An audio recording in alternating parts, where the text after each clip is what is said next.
you all for joining us today on the webinar of the topic of harnessing your creative superpowers to do great work in the world. We are so excited to welcome today's host, Vasavi Kumar, who is a licensed therapist, author, and host of the Say It Out Loud podcast. Through her Say It Out Loud podcast, keynote talks, group programs, social media, and weekly email newsletters, Vasavi has taught thousands of entrepreneurs, creatives, artists from all walks of life how to work through any situation by saying it out loud. Vasavi has over 20 years lived experience with bipolar type 1 and holds dual master degrees in special education from Hofstra University and social work from Columbia University. With that, I'm proud to introduce our guest, Vasavi Kumar. Hello, everyone. Thank you so much for making the time and creating the space in your calendar to be here today. I'm going to be really honest with all of you. I never thought I would be hosting a webinar with the International Bipolar Foundation to share what I have learned over the past 20 years as someone who has lived with bipolar disorder type 1. I got diagnosed when I was 19. I'm 40 years old now. And to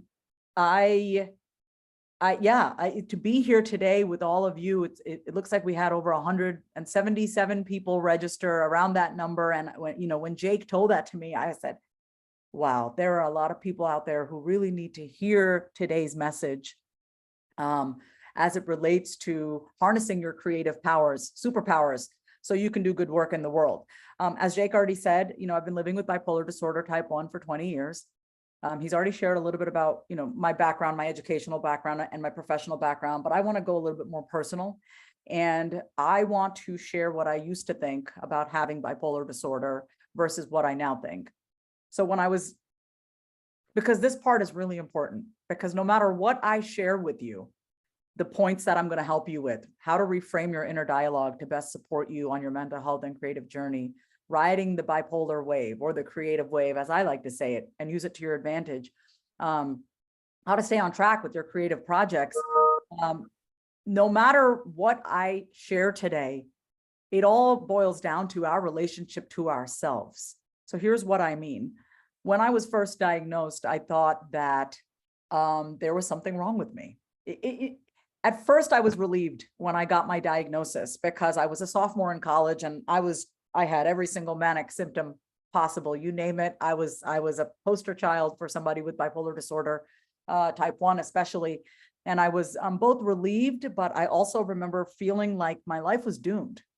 The psychiatrist back then had said, like, yeah, you're probably, life is going to be hard for you. It's going to be difficult. Every article that I read about bipolar disorder, just the stories just seemed so scary for me. And I was young. I was 19. What do you know when you're 19 years old? Like, I don't know who I was. I just know I got slapped with this label. But by the grace of God, I feel very lucky that I have been able to shift my relationship with myself and my diagnosis. And that's why the name of this webinar is called Bipolar and Brilliant, because I truly believe that if you have been given this diagnosis, that you are one of the most creative people walking this planet. I had to learn how to harness, how to manage, and how to channel my energy. I was just speaking about this to my mother, and just this is the real reality of somebody who deals with hypomania. And what happens when our triggers sometimes get to the point where we're just like, I don't know what to do. I told my mother, my hypomania really has helped me a lot in my creative work. But when I don't listen to my body and I don't take that rest or slow down, it can go into even more mania dealing with, and that often shows up in the form of irritability for me and anger for me. And not that there's anything wrong with being, feeling irritable or anger, but let's just be real, no one wants to feel that way, right? And so what I've learned is how to be kind to myself in those moments, right? And not be mean to myself if I'm feeling a certain way. So now at the age of 40, having lived with this diagnosis for 21 years, my relationship to having this diagnosis is, yeah, it sucks sometimes. I'm very real about how it is. It sucks sometimes. It doesn't feel good when you feel like you have no control over your moods or your emotions. And it is the greatest gift that I've been given, because it has forced me to have to understand myself, my body, my relationship to myself, my mind, how my mind works. I now know what sets me off. I now know who to go to and who not to go to, who is going to exacerbate my symptoms and who is actually going to be a source of safety for me. So my social network, my community has become one that is very safe and supportive. And no matter where you are in your journey of having, whether you have bipolar disorder, anxiety, depression, I don't know everyone's specific situation. What I do want you to know is that you really do have the power to create anything you want when you learn the things and you really start to implement the things that I'm going to be teaching you today. Nothing that I am sharing today are things that I have not practiced or currently practice in my life. Every single thing that I'm going to be suggesting, it's just what works for me. And I am someone who, I love simplicity. I don't like things to be really hard. I'm like, oh man, I got to sit and meditate for 60 minutes. No, thanks.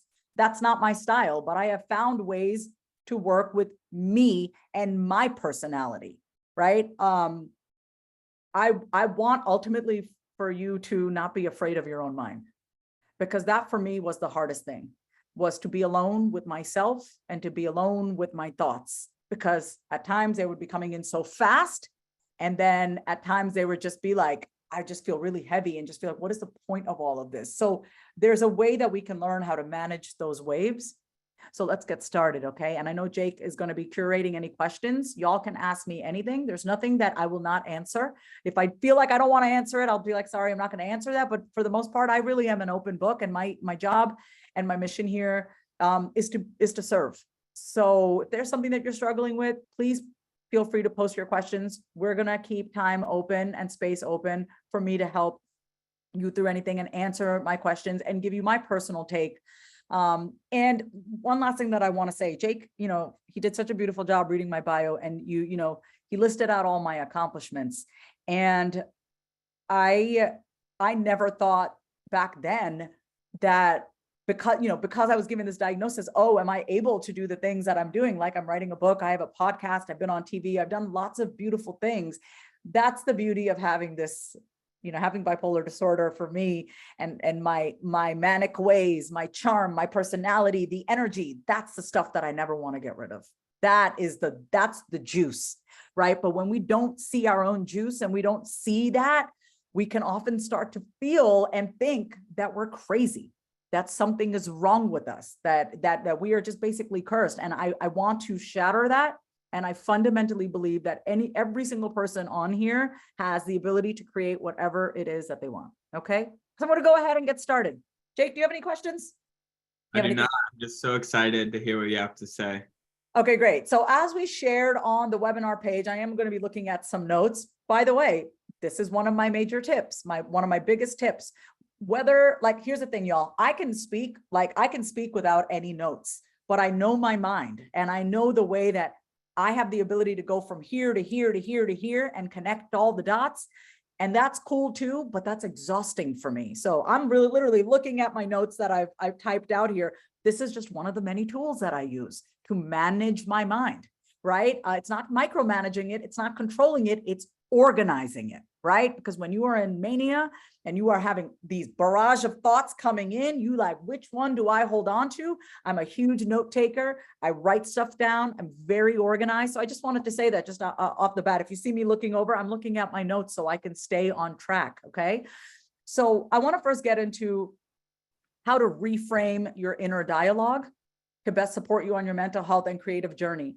I want to share a few things that have worked with me. Feel free to ask any questions, put them in the chat. We'll answer them as we continue. The number one thing that has worked. Vasavi, if you don't mind me interrupting real quick, I want to let everyone know that the question and answer session will be the final 15 minutes of the webinar. So it'll be a specified time to have all your questions answered. Yes. Yes. So if you have when you have questions pop up, if you don't want to forget it, just drop it, Jay, because you're keeping note of those. Please drop them throughout. Okay. Perfect. Thank you. So we're talking about reframing your inner dialogue. I want to say the first thing that I do, first thing in the morning, because when I used to wake up in the morning, I would just have all these flooding of thoughts, intrusive thoughts, especially angry thoughts, irritable thoughts, a lot of things from my past that I had yet to heal. I'm in therapy. I've been in therapy since I was 12. For 16 years. I've stopped and started and stopped and started. I'm back in therapy again. And I've gone for a very specific purpose to work on with my therapist. So when it comes to my inner dialogue, what do I mean by that? How are you speaking to yourself? Period. That's what I mean. How do you talk to yourself?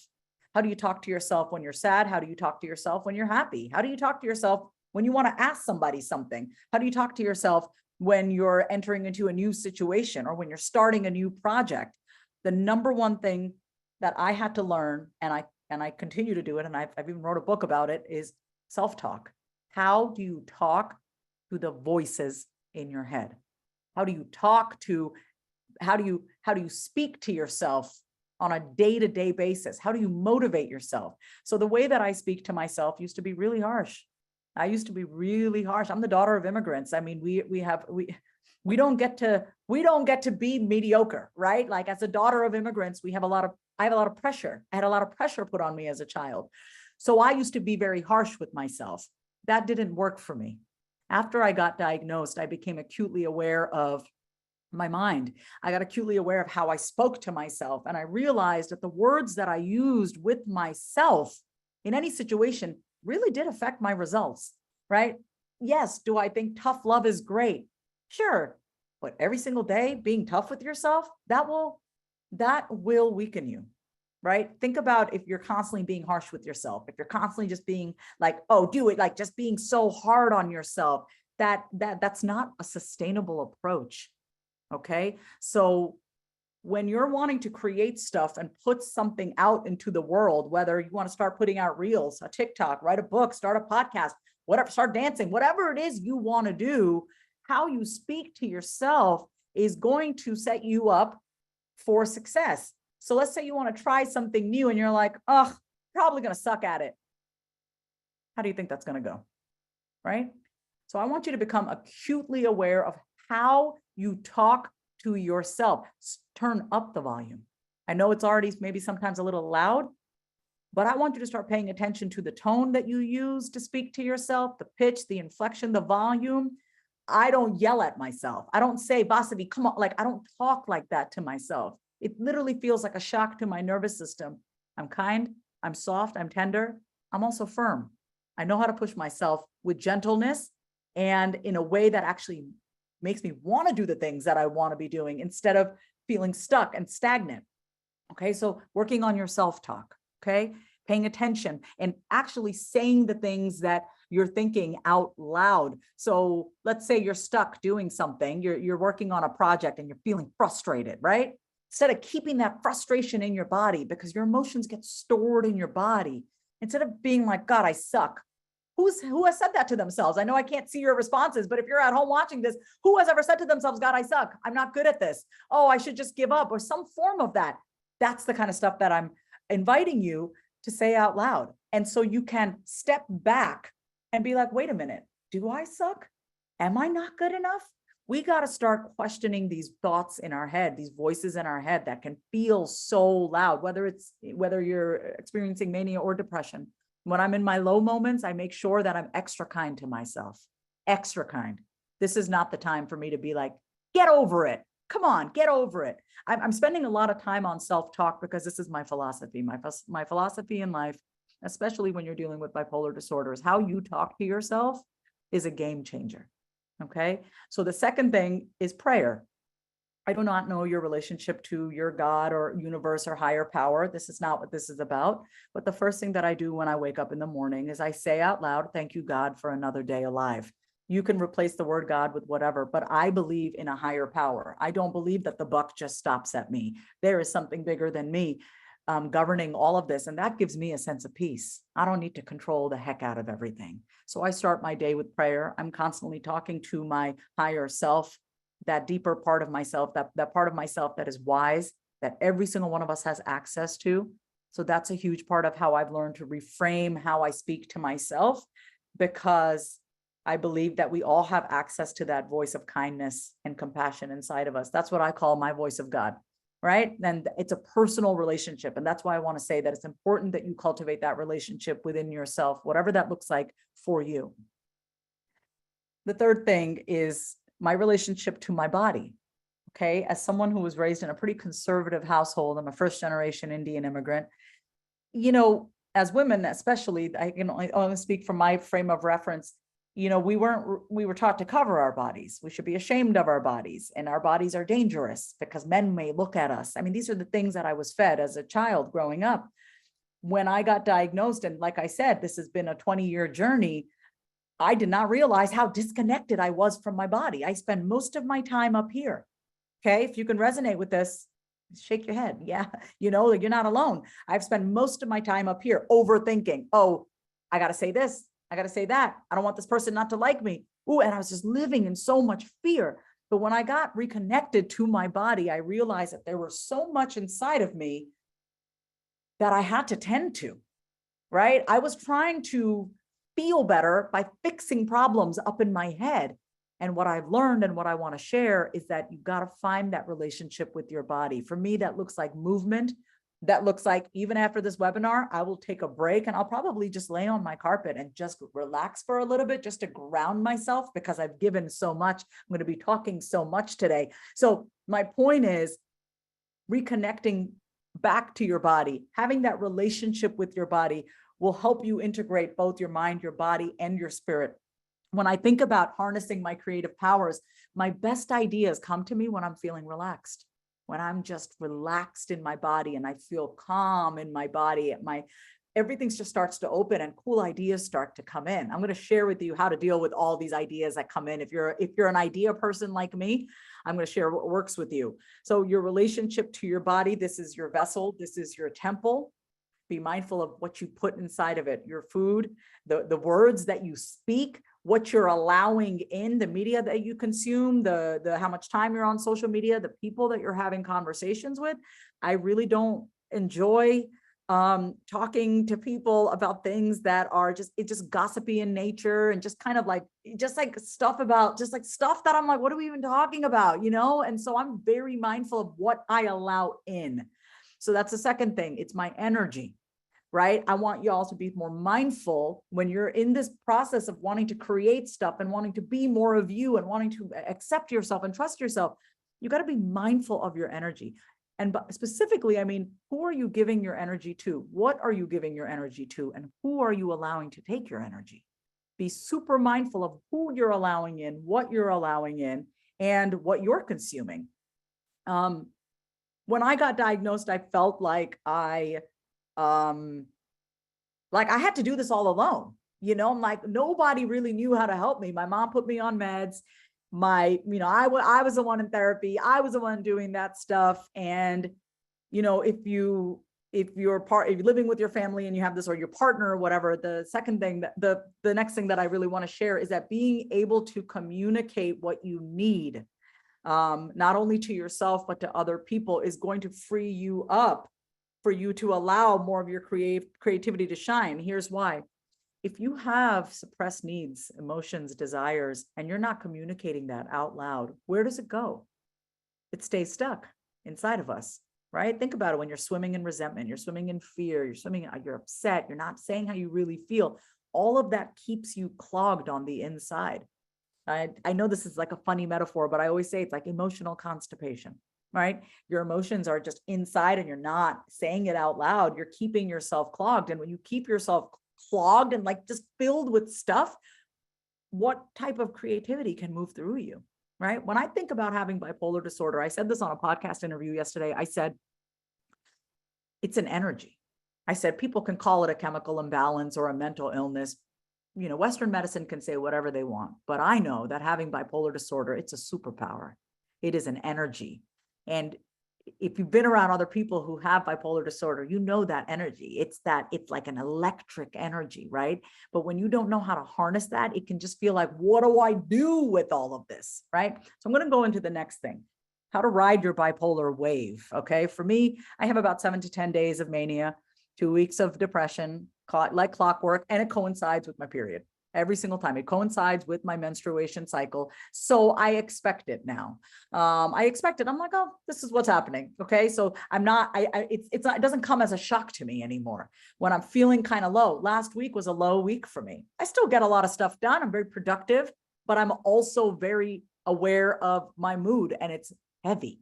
It's heavy. Now I've learned to savor those moments. And it wasn't easy for me. I come from a family of mental illness. My dad's brother killed himself when I was 10 years old. Have I ever had thoughts of suicide? Absolutely. Have I ever attempted? I have not.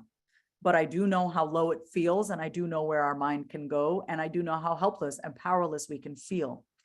Now, what I want to share, having kind of understood this and really lived with this for so long, is when I'm feeling low, when I'm feeling heavy, when I'm in my, let's call it my depressed state, I actually use that time to check in with myself, reconnect with myself, and be even softer with myself. And the way that often sounds is like, what's going on, Vasavi? Talk to me, right? When I'm feeling sad, when I'm feeling low, and I usually during those times, I feel worthless.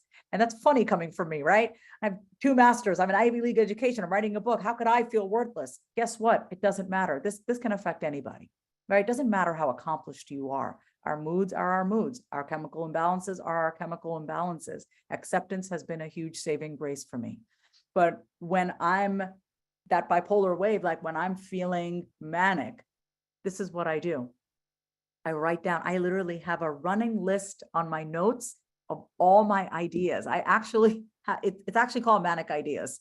My bipolar and brilliant manic ideas. And I'm just like, I take them seriously, right? So I don't act on all my ideas, y'all. I want to say that. When I know I'm like getting a bunch of downloads, I'm like, okay, I start jotting down these ideas. Okay. Even when I'm depressed, I write down all my ideas. Some of the best stuff that I've written in my book came from when I was feeling really heavy. I was able to just go in there and pull something out of me. So I now am able to see like, okay, this is going to pass. I am not going to be in this forever. And I actually honor this period rather than being afraid of it. I'm like, wait, there's some beautiful medicine here. What is the opportunity here for me when we're feeling slower, when we're not like, yeah, we could do it. Yeah, like, yes, anything is possible. When I'm not feeling that way and I'm like, oh my God, what am I doing with my life? I used to take that as my reality. And that's such a huge thing that I really want to hit home. You are not your moods. You are not your highs, and you are not your lows. Okay. And you are also them. You get what I'm saying? Like, this feels real.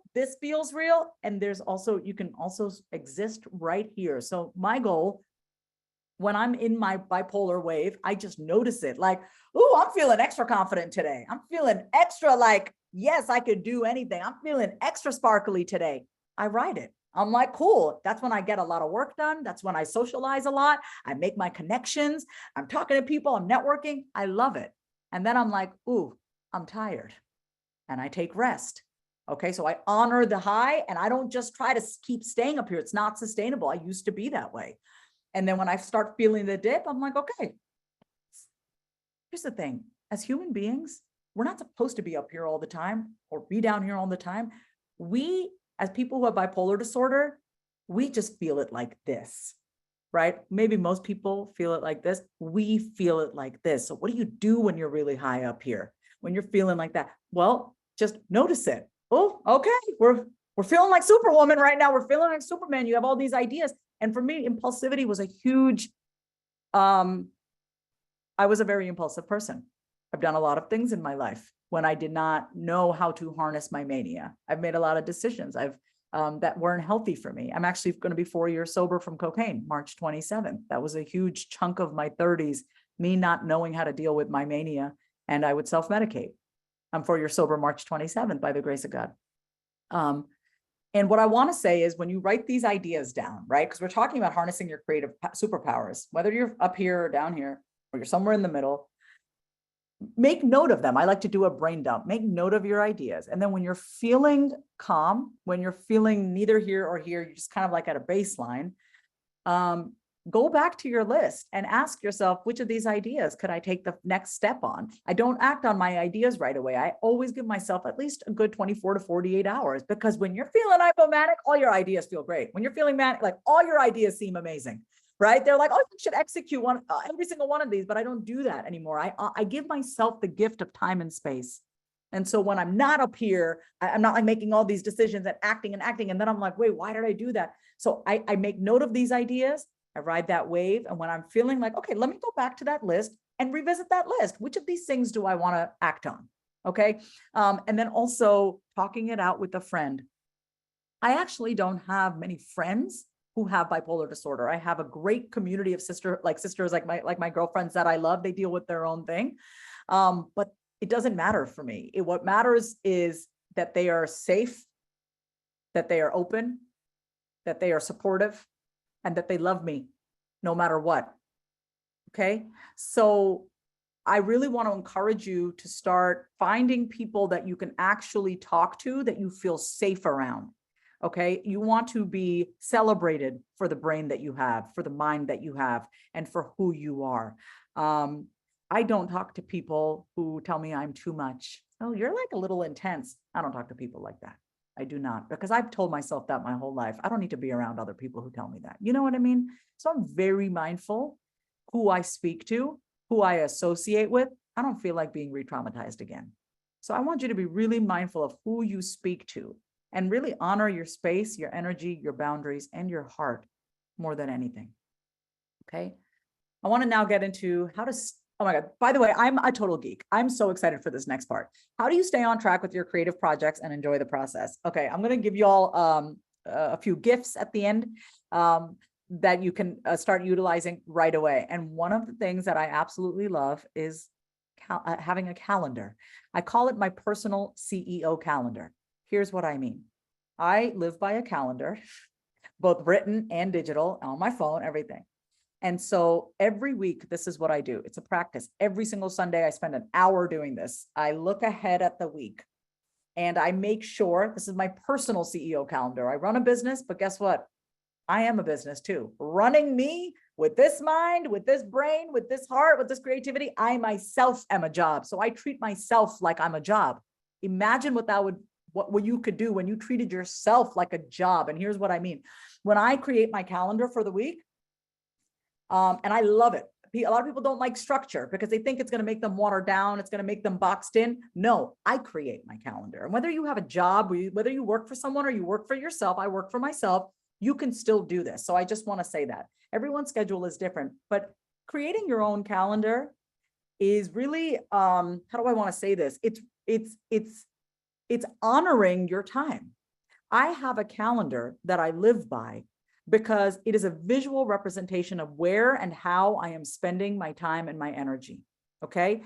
So even this webinar right here, I had scheduled in my calendar last week, make sure I run through my points, make sure I go through my talking points for this webinar. I don't wait till the last minute to do things. I don't get overwhelmed by things that I have to do. I make the time for it. When people say to me, I don't have time for it, I go, no, you haven't made time for it, number one. And you probably have a lot of stuff on your plate that is consuming you, right? So I am not a believer of adding more. My first step is get rid of. Okay. When people are like, I don't have the time, I don't have the space. Yeah, because you probably have stuff that is just cluttering your mind and your energy that you don't even want to do. So whether you have a calendar and you're like, oh, let me kick it up a notch, or you're just starting from scratch. Anytime I look at my calendar, I ask myself, when am I playing this week? When am I moving my body this week? When am I socializing this week? That matters more to me than anything. Because for me, my community, my play, and creativity is the most important thing for me.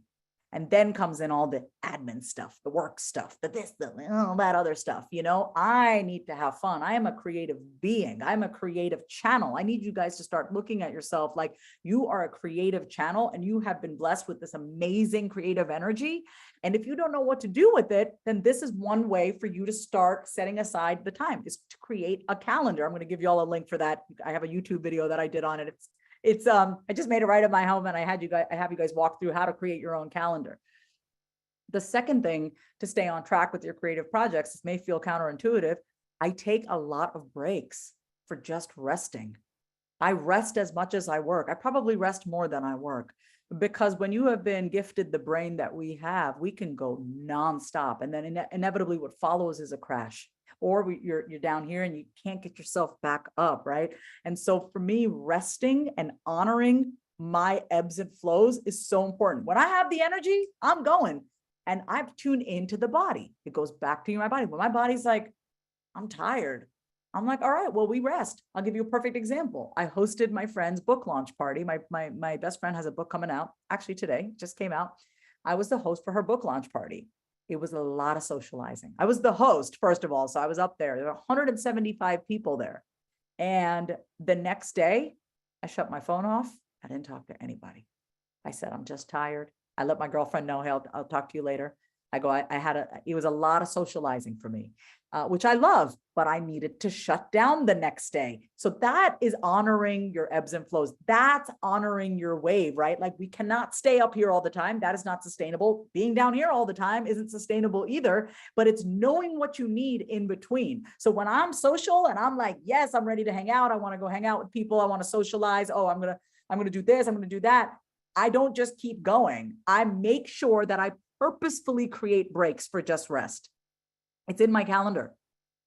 Phone detox, rest all day, no laptop day. Like, I'm intentional. And that's the biggest thing that I had to learn when I was given this diagnosis, is being intentional. Because when your thoughts are going in really fast, or you feel so heavy that you can't even get up out of bed, this is where we get to take care of ourselves.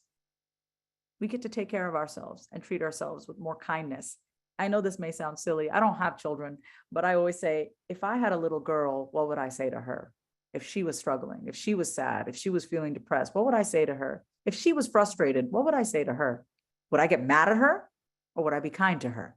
Right? So it's the same thing. I want you to think about your creativity as a little child, right? It's that playful, fun, effervescent, exuberant part of you.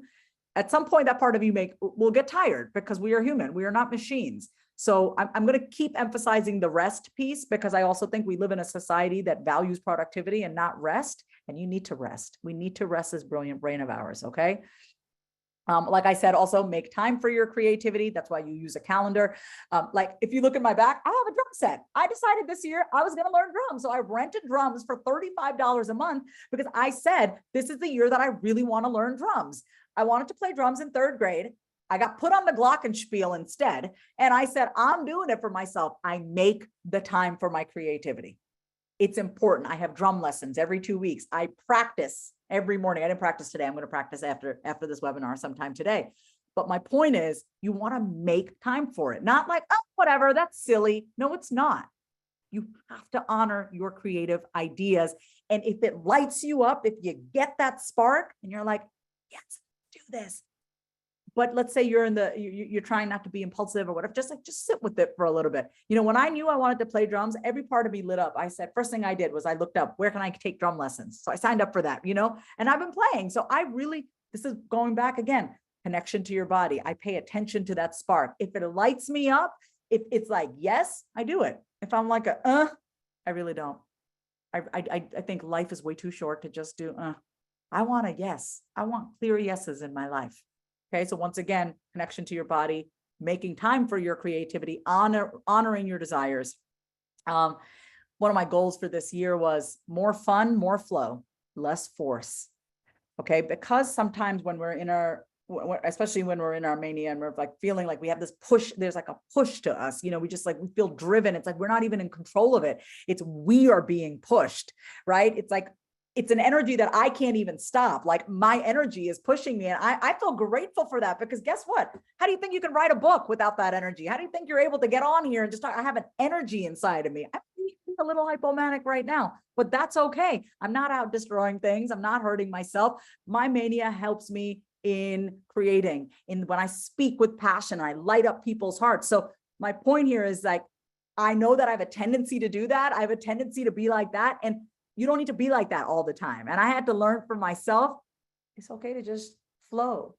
There's a time and a place to be like this, and there's a time and a place to be like this. I give myself that opportunity to I don't want to say forceful, but when I gotta a little bit, I go. When I need to flow a little bit, I go back. But definitely more fun, more flow is my mantra for 2023. So I wanted to share that with you. And this last part of writing the bipolar wave, the creative wave, I cannot emphasize this enough, y'all. Having community, having accountability, having people that are going to call you out lovingly, having people that are going to just see you for you, and people who are also committed to their journey, right? You want to be around people who are committed to being more of themselves, committed to being more expressed, being kinder to themselves. And it's really, I honestly do not know where I would be if I did not have the community that I run for my clients, and also my own friend community, right? Girlfriends that I can just call up, guy friends that I can call up and be like, you know what? I'm feeling a little all over the place. We need to have the space to say that out loud. We have to. And I really want to emphasize that even if you just have one person that you can do that to, that can save somebody's life. Having one person that's like, you know what? I see you. You're not crazy. There's nothing wrong with you. I love you. Everyone needs one person. Okay. This work is very important to me because, like I said, my uncle killed himself. He should not have died. He was 30 years old. He was in India. And in India, mental health is not, it's like, oh, whatever, get over it, right? So it is truly my mission to never make sure anyone feels like their last resort or their only option is to take their own life. It does not need to happen. People do not need to take their own life if they feel truly loved and supported and have community. So that part I really want to, I think I might actually be wrapping up on time. Look at that. And the last thing that I want to say here is, oh, I'm so sorry. I kind of lost my notes. Anyway, what I was talking about here was the art of nothingness. Let me pull this up real quick. I literally just had it. Oh, here we go. Okay. And I want to go into enjoying the art of being with the nothingness as fuel for your next creative project. When I'm not feeling high and I'm not feeling low, and I just feel it can feel like emptiness. It can feel like there's nothing. I used to think I used to mistake my nothingness for depression. I realized that's not what it is. I was not used to feeling so calm. Nothingness used to scare me because I grew up in a house with a lot of chaos. So I just was used to having chaos all the time, whether it was in my mind or around me. And now I savor the nothingness. What do I mean by that? There's like a beautiful space in between the high and the low, and you're not in your cycles and you're just kind of existing. I love that. And I used to be scared of that. That's when I used to self-medicate, when I would feel nothing and I got scared of feeling nothing. But what I know that is that in that nothingness, it's just space. And I actually see that as a good thing because I'm like, I don't have any drama. I don't have any chaos right now. It's just, I'm just being. Right? I'm just existing right now. And so I use that nothingness as like, oh, I'm an open portal right now. So I allow myself to sit and just be with whatever I'm inspired by, and I wanted to say this in full disclosure. I did not say this in the beginning. I know we have 5 minutes before we're going to open up Q&A. I was on medication for a very long time, from the age of 19 to probably my 30s. When I got sober for the second time, back in 2019, I was sober for a year. I mean, I've been sober for 4 years. I got sober for a year, and then I talked to my doctor about weaning off of medication. I want to say this about medication because it comes up often. So I have been off of medication for the past almost 3.5 years. And I've been on lithium, Lamictal, Depakote, Topamax, Risperdal, what else? Wellbutrin. I mean, so many different things. Lamictal worked very well for me. I recently went back to my psychiatrist 2 weeks ago because I noticed the volume of my intrusive thoughts were getting even louder. It's just no matter what I was doing, because I've worked very hard to create my lifestyle to be what it is. There's just some things that we do not control, we have control over. And I had to stop I had to stop trying to push pushing so hard. And I realized, I'm doing the best that I can, but I need a little help. So I'm sharing that because I am going to go back on meds. I just got prescribed both medical marijuana in the state of Texas, that's kind of interesting. And also I got prescribed a medication, which I'm going to be going on to help with intrusive thoughts. I'm sharing this because I am not pro-medicine, anti-medicine. I am do what works for you medicine. That's what I am about. I've had years where I've been on meds and I've had years where I've not been on meds. And I made sure that when I was off meds that I was not using any substances, anything like that. I was not trying to self-medicate. I made sure for me, that was my process. Talk to your doctor, do that. That is such a personal decision. So I just want to say that I used to have shame around being on meds. I used to not have shame. I mean, it's changed, it's fluctuated, but because it's really your relationship to your mind. No one this medication that the doctor put me on, it's called Caplyta. And I looked it up and it said antipsychotic for schizophrenia. And I just felt like, God, I had a little bit of shame. It did come up. It's like, I'm not schizophrenic. What the heck? These were the thoughts in my head, but I talked to my sister. This is why you need people that you can talk to. My sister's a doctor and she's someone that I trust and very much, and she loves me dearly. If you don't feel close to your siblings or whatever, you can talk to other people, right? So I'm just going to emphasize that. But my sister said to me, listen, you admitted that you needed help. Don't get swayed by what this medication is for. It's for intrusive thoughts and oftentimes antipsychotics for schizophrenia. It'll help you with the hypomanic thoughts, right? And so I just said, you know what? I'm not going to, what advice would I give to a friend right now? And I would say to a friend, listen, just because it says that doesn't mean that you are this, medications can treat many different things, right? And so I'm sharing this to just say that this is your personal journey. At the end of the day, you are with yourself from the time that you are born till the time that you are no longer here. So cultivating that relationship with your mind, with your body, with your higher power, whatever that looks like for you, with how you speak to yourself is everything. Okay. And I want nothing more than just to be proof and evidence that if I can do it, you can do it. And I'm not even going to say every single day is hunky-dory. Like I said, I just shared 2 weeks ago, last week it was a little rough for me, a little heavy for me, but what keeps me going every single day is knowing that there are people like you here who need me, who need to hear what I have to say, because I don't say need me like that, but what gets me up every morning is knowing that I'm not the only one who's dealing with this. And there are people out there who are also maybe struggling with this and who are brilliant and creative and have so much that they want to put out into the world. And I'm like, well, I want to help those people because I know what it was like to feel like I was all alone. And so that is my mission, my message. And I'm going to hand it over to Jake. And then I will share my free gifts with all of you. Maybe in an email that Jake sends out, or I can put the link somewhere here. Yeah. So I'm going to hand it over to you, Jake. I want to say thank you to everyone. And I look forward to getting to know all of you. Thank you, Vasavi. That was absolutely amazing. So now we'll get to some of the questions. And the first one we have is, how long did it take you for you to come to peace and acceptance of your diagnosis and your ability to manage it the way that you wanted to? If I'm being really honest, I'm not always at peace with my diagnosis. I was just crying to my mother yesterday, and I said to her, I'm so sorry for the things that I've said to you when I'm manic. I laughed about it with her. I joke about it. Humor helps me. It's still hard for me to accept it. It's not easy. I don't want to act like, oh yeah, I fully accepted it. No one wants to accept, my brain, does my brain not work? So it's still hard. I don't want to lie to you and say, oh, I'm fine. I have bipolar disorder. Yeah, I'm full. I have to live with this every day. I have to live with it every day. So I do what I can to be kind to myself, to be honest with myself and others. And some days are harder than others. Some days I hate the brain that I have. I hate it. And I say, why can't I just be like everybody else? But then I look at how many people I can help. And I look at the good work that I'm trying to do.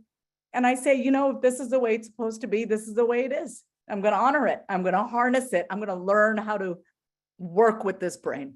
So that's my honest answer. That's such an amazing answer. And thank you so much for Mhm, sharing that. mhm, This means so much to everyone in the audience that you're able to be so open and vulnerable with them. mhm.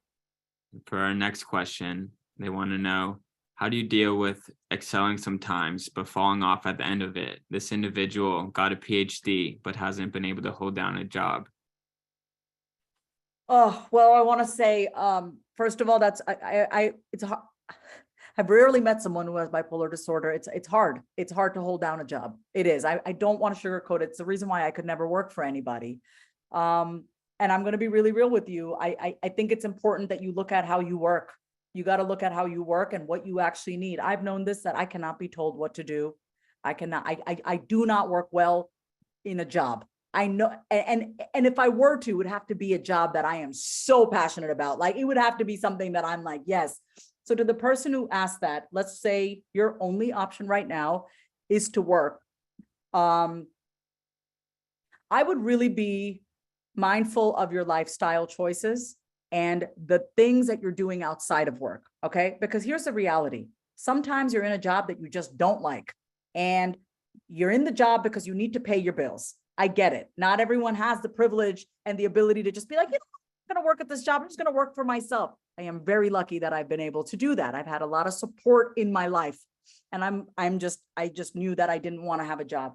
But what I can say is, if you can make the time outside of your job to find something creative, whether it's trying drums, you want to take acting classes, maybe you want to start writing, you want to paint, like, we need to find a balance, right? So if you're in a job that you're like, I really don't like doing this, you got to find something that you do really enjoy. It almost balances it out. Our job is to find balance with this brain.